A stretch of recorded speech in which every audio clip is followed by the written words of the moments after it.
നമുക്ക് കണ്ണൂരോട്ടൊന്ന് പോകണം. കണ്ണൂരും റെഡ് അലേർട്ടാണ്. അർജുൻ കല്യാൺ നിലമ്പൂരിൽ നിന്നും കണ്ണൂരിൽ ലാൻഡ് ചെയ്തിട്ടുണ്ട്. Arjun Kalyan, very good morning Arjun Kalyan.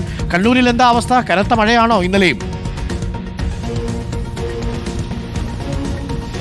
തീർച്ചയായിട്ടും ഡോക്ടർ അരുൺകുമാർ, കനത്ത മഴ തന്നെയാണ് ഇന്നലെ രാത്രി മുതൽ തന്നെ കണ്ണൂരിൻ്റെ പല മേഖലയിലും പെയ്യുന്നത്. പെരുമഴ എന്ന് പറയുന്നത് അതിശയോക്തിയല്ല. കാരണം ഇന്നലെ നിലമ്പൂരിൽ നിന്നും കണ്ണൂരിലേക്കുള്ള യാത്രയിൽ കണ്ണൂരിലും അതുപോലെ തന്നെ കോഴിക്കോടിൻ്റെ പല മേഖലയിലുമൊക്കെ ശക്തമായ മഴയായിരുന്നു.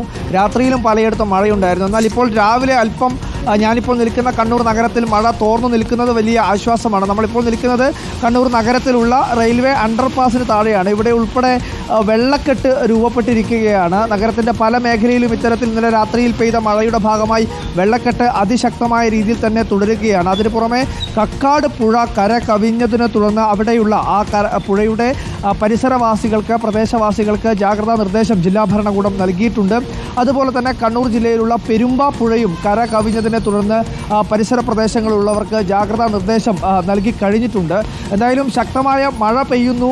അതിനിടയിൽ അല്പം ഇടവേള, അതായത് ഇടവിട്ടിടവിട്ടാണ് മഴ പെയ്യുന്നത് എന്നുള്ളത് വലിയ ആശ്വാസമാണ്. കാരണം തുടർച്ചയായ മഴ പെയ്യുന്നത് വലിയ രീതിയിലുള്ള പ്രയാസങ്ങൾ പലയിടങ്ങളിലും ഉണ്ടാക്കുന്നുണ്ട്. പക്ഷേ ഈ ഇടവിട്ടിടവിട്ടുള്ള മഴയാണ് ഇപ്പോൾ ആശ്വാസമായി മാറുന്നത്. കാരണം തുടർച്ചയായി മഴ പെയ്യുമ്പോഴാണ് പലയിടങ്ങളിലും വലിയ രീതിയിൽ മണ്ണൊലിപ്പും അതുപോലെ തന്നെ മണ്ണിടിച്ചിലുമൊക്കെ ഉണ്ടാകുന്നത്.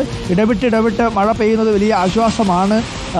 അതിന് പുറമെ ഈ കണ്ണൂർ പട്ടുവത്ത് ദേശീയപാത നിർമ്മാണം നടക്കുന്ന സ്ഥലത്ത് മണ്ണിടിച്ചൽ ഭീഷണി ഉള്ളതായിട്ടുള്ള ചില പരാതികൾ നമ്മളെ വിളിച്ച് അറിയിച്ചിട്ടുണ്ട്. അവിടെയുള്ള ദൃശ്യങ്ങൾ വളരെ പേടിപ്പെടുത്തുന്നതാണ്. കഴിഞ്ഞ ഈ മഴ പെയ്യുന്നത് വേനലിന് മുന്നേ തന്നെ മഴ പെയ്ത സമയത്ത് തന്നെ വലിയ രീതിയിലുള്ള പ്രയാസങ്ങൾ അവിടെയുള്ള പ്രദേശവാസികൾ അനുഭവിച്ചതാണ്. ഇപ്പോൾ മഴ വീണ്ടും കാലവർഷം ശക്തമായതോടുകൂടി തന്നെ വലിയ പ്രയാസങ്ങൾ അവിടെയുള്ള ജനങ്ങൾ അനുഭവിക്കുന്നു എന്നുള്ളതാണ് ഇപ്പോൾ അവർ വിളിച്ചറിയിക്കുകയും ചെയ്തത്. അവർ കടന്നു പോകുന്ന ഈ ദേശീയപാത നിർമ്മാണത്തിൻ്റെ ഭാഗമായി താൽക്കാലികമായിട്ടുള്ള ഒരു റോഡ് അത് പൂർണ്ണമായും ഇടിഞ്ഞു വീഴുകൊണ്ടിരിക്കുകയാണ് തുടങ്ങിയിട്ടുള്ള പരാതികളാണ് നാട്ടുകാർ അറിയിക്കുന്നത്. എന്തായാലും കണ്ണൂരിൽ മഴ ശക്തമായി തന്നെ തുടരുകയാണ്. അല്പം ആശ്വാസമെന്ന് പറയുന്നത് ഇടവിട്ടിടവിട്ടാണ് മഴ പെയ്യുന്നത് എന്നുള്ളത് മാത്രമാണ്. മലയോര മേഖലയിലൊക്കെ ഇന്നലെ രാത്രി ശക്തമായ മഴയായിരുന്നു. മറ്റ് അനിഷ്ട സംഭവങ്ങളൊന്നും തന്നെ, വലിയ ഭീകരമായ രീതിയിലുള്ള അനിഷ്ട സംഭവങ്ങളൊന്നും തന്നെ ഇതുവരെയും റിപ്പോർട്ട് ചെയ്തിട്ടില്ല.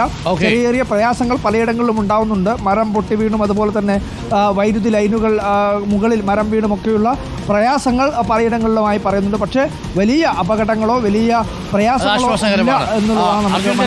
നേരെ അണ്ടർപാസ് കഴിഞ്ഞ് പോയി ഇടത്തോട്ട് തിരിഞ്ഞ് റെയിൽവേ സ്റ്റേഷന് മുമ്പിൽ ഷീൻ ബേക്കറി ഉണ്ട്. അവിടെ പോയി ഒരു ബിസ്ക്കറ്റൊക്കെ വാങ്ങിച്ച് നല്ല ചായയൊക്കെ കുടിച്ചിരിക്കും. രാവിലെ നല്ല തണുത്ത പ്രഭാതത്തിൽ ബിസ്ക്കറ്റും ഇത്തിരി ചായയൊക്കെ കുടിച്ചിരിക്കാൻ നല്ല കാഴ്ചയാണ്. Thank you Arjun.